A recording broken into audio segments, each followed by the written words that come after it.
So Peter Steinberg, who is the author of OpenClaw, is working on this new project called CrabBox, which is allowing people who are running hundreds of different agents in parallel to verify agents work very easily. So for the past few months, one of the biggest challenges for me is the number of parallel agent sessions I have running at the same time. And in particular, after my team starts setting up all sorts of different loops, that's finding the issue and picking up the work autonomously. At almost any given time, I have at least 10 different agent sessions running. And if you look at this photo from Peter, you can see he is running at least 15 different sessions in parallel. And this is what results in this massive, crazy amount of PR that's just not possible before. But that also creates a huge amount of burden on reviewing PRs and get it shipped to the real customers. Because each piece of those PR and work carry the risk that it might break the system. So it has been pretty clear that the bottleneck is no longer write code, but actually how do you get the code merged into the codebase? And if you've been following my content, you will know that one of the key things I try to get people to do is set up the right codebase harness. And the first step of codebase harness is giving agent tools and skills to be able to verify its work and evidence. Like Playwright CLI is probably the best option. It not only allows agent to use browser to do the test by itself, but also output artifacts like video recording like this. Then agent can include those artifacts and evidence proof in the PR, which makes it much easier for us to merge agents' work into the real codebase. And this setup was working fine before when we were running maybe like 3 or 4 different agents at the same time. But what's really break is when you have so many agents running in parallel and at any given time, they might be making change to the database schema or need to run tests at the same time. This is where things really break today. Even though you can get cloud code, use worktree for each piece of engineered ticket, it is only good for agents to write and modify code in its isolated environment. But when it comes to tests, they actually need to get the dev server running on that worktree code. And doing that on your local environment is very hard. For example, many people's codebase is not set up in a way that allow you to run multiple different instances. Some port is probably hard-coded for good reason. And also, it might run in a local superbase. And at one computer, you want to have one Docker daemon and one DB and OS, which means all those environments are actually sharing the same instance. And if one of them are actually trying out a new schema, they can very easily break all the other sessions. And even though you sort out your codebase in a way that those are not problems, running a modern production repo can consume a lot of resources. So it's very difficult to scale on that as well. And the right solution here is actually, instead of running all the sessions in parallel on your local computer, you want to set up an individual isolated environment to start dev server for each worktree, which means for each agent, it can own its own sandbox. And inside sandbox, it has its own database and everything else to be able to start a dev server for real. And each agent sandbox is isolated and not impacting each other. But setting up pipeline for such thing is actually not trivial work. You will need to spin up a computer on spot, mount it to a disk, and copy the code in. Then install dependencies, start the app, open the browser to test, and once it's finished, it needs to be turned off and deleted after. And my team actually went all the way to set up those processes ourselves, which is phenomenal work and unlock once it's working. But still, it has some more problems.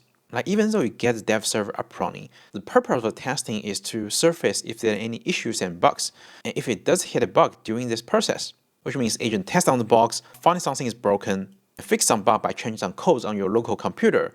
But what should happen next? Like there's no easy way for you to get those dirty files into sandbox. And normal commit push CI flow doesn't really work well because your repo just end up with so many unnecessary commits. And you also don't want to rebuild the box unless you want to go through the process that we just went through again. And ideally what you want is that once you make a change, you can just retest in seconds to see if that works or not. And this is where CrabBox is providing a whole bunch of value. So CrabBox is a tool that allows agent warm up a box in the cloud, sync the dirty diff from the local worktree folder, and run the test in real time.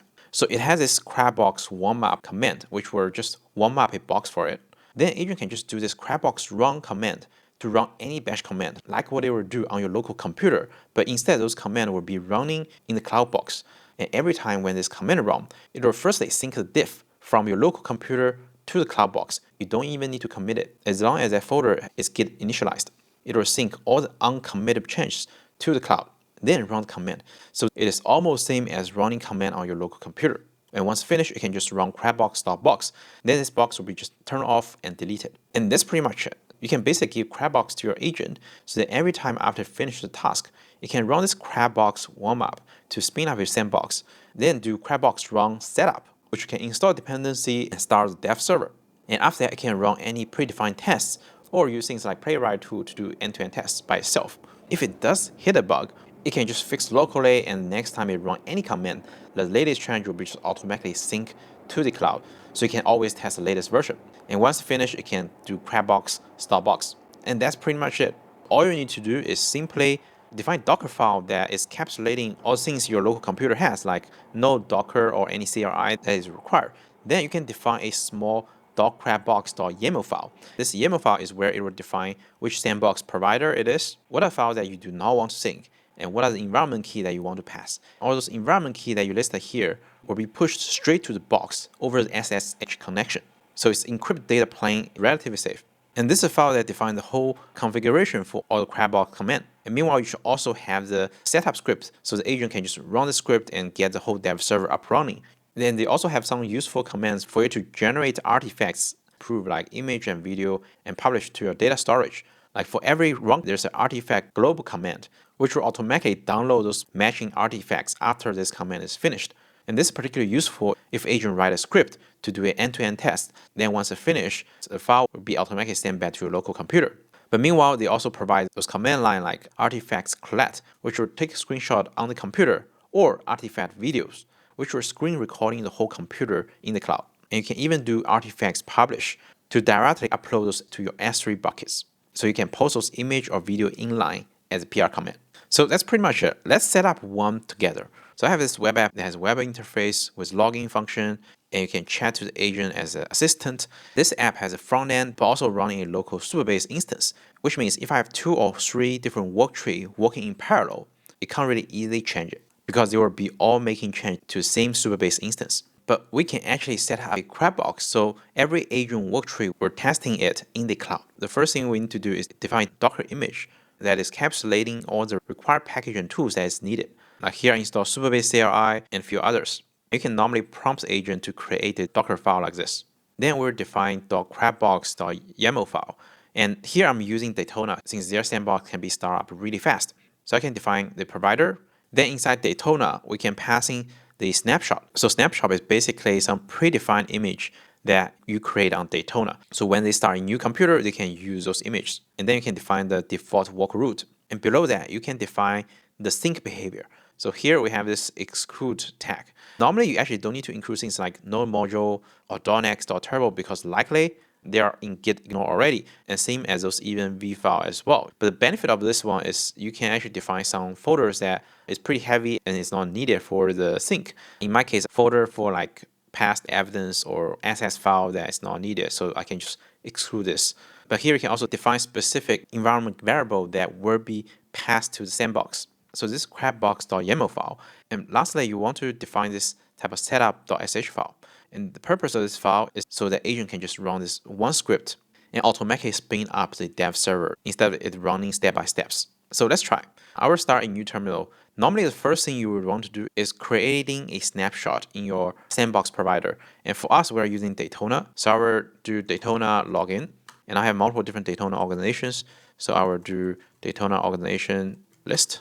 It will show me 2 projects. And I'm going to use this super design project. So I will do Daytona organization, use this.